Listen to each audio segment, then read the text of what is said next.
Rien n'est plus douloureux de ressentir que tu as un potentiel que tu n'arrives pas à faire exister. Mais c'est cette frustration qui peut devenir ta meilleure ressource alliée pour accéder à volonté aux vraies réponses à ton insatisfaction et agir en fonction de qui tu es, profondément et sincèrement. L'idée que tu possèdes un trésor enfoui est probablement difficile à intégrer pour ton cas personnel parce que, au fond de toi, tu ne t'en crois ni capable ni digne. Pourtant, tu en as le pressentiment. Et ce n'est pas rien un pressentiment. Je t'invite dans cette vidéo à trouver un modèle intérieur aristocratique. Deviens un ou une aristocrate du vivant.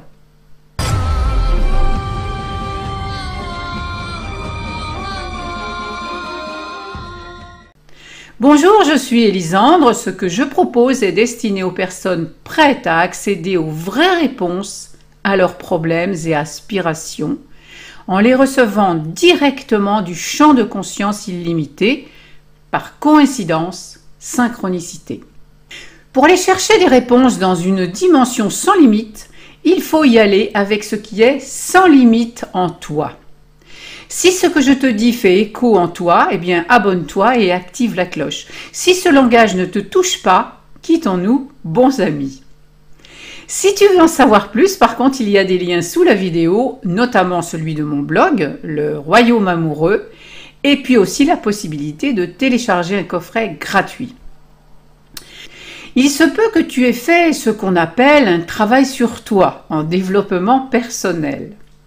Ce travail consiste à voir les blocages, gérer ses émotions, vaincre des peurs, etc. Enfin, toutes sortes de techniques pour un projet de mieux-être. Malgré la légitimité de ces objectifs, ils ne sont qu'une étape, même pas obligatoire. Si tu as fait cela, c'est que tu as le pressentiment qu'autre chose est possible. Ceci dit, oses-tu rentrer en contact avec ton potentiel infini? Pourtant, le trésor qui gît en toi te permettrait une vie aristocratique. Voyons ce que cela veut dire. Le travail de développement personnel consiste à transformer une nature jugée imparfaite pour tenter de l'améliorer.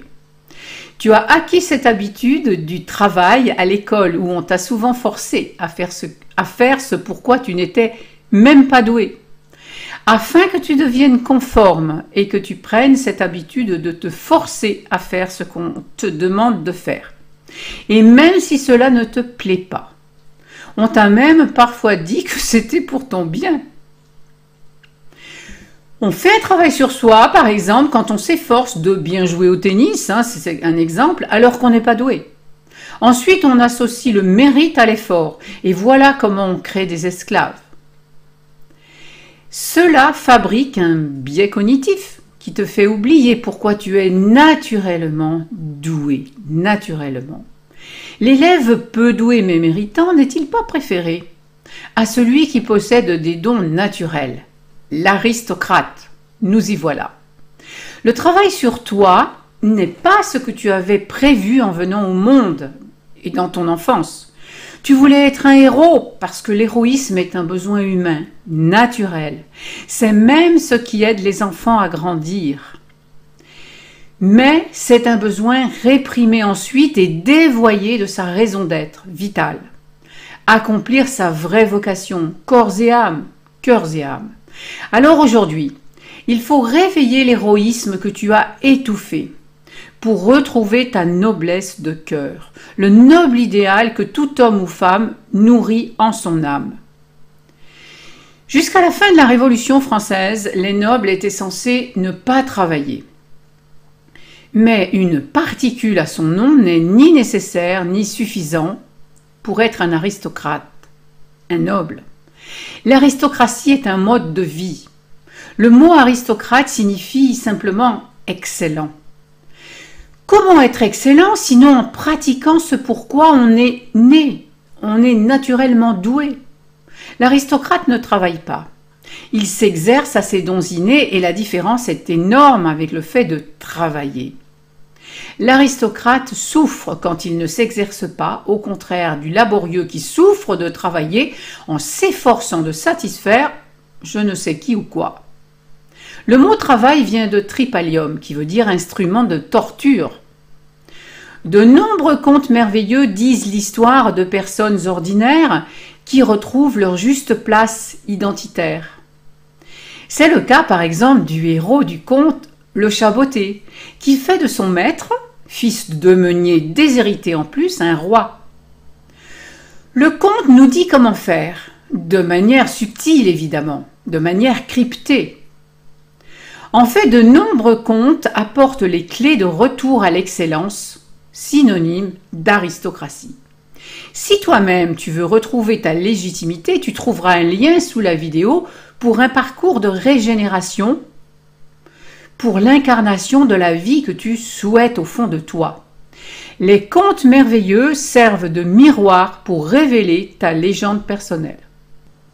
Alors pour résumer dans cette vidéo, je t'ai expliqué que travail et exercice sont deux choses très différentes. Donc l'esclave travaille et l'aristocrate s'exerce. La nuance est de taille. Le travail pour le laborieux est une souffrance. L'exercice de l'aristocrate, même s'il comporte ses contraintes et ses fatigues évidemment, est une source de joie et d'épanouissement. Ne compte pas t'épanouir en travaillant sur toi, c'est un non-sens. Les contes merveilleux donnent les clés pour passer d'une condition laborieuse à une identité aristocratique.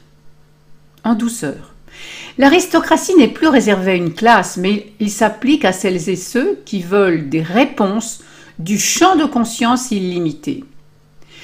Je répète, tu ne peux entrer dans cette dimension de potentiel infini qu'avec le sans limite en toi.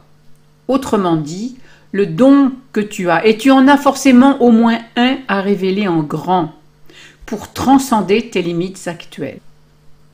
Si cette vidéo t'a apporté, like-la et partage-la. Cela fera avancer le monde vers l'excellence. Il y a un coffret à télécharger sous la vidéo. Et puis, tu peux aussi visiter mon blog, Le Royaume Amoureux. N'oublie pas, la Terre aujourd'hui mérite que tu révèles le meilleur de toi-même, ta noblesse. À bientôt dans une autre vidéo.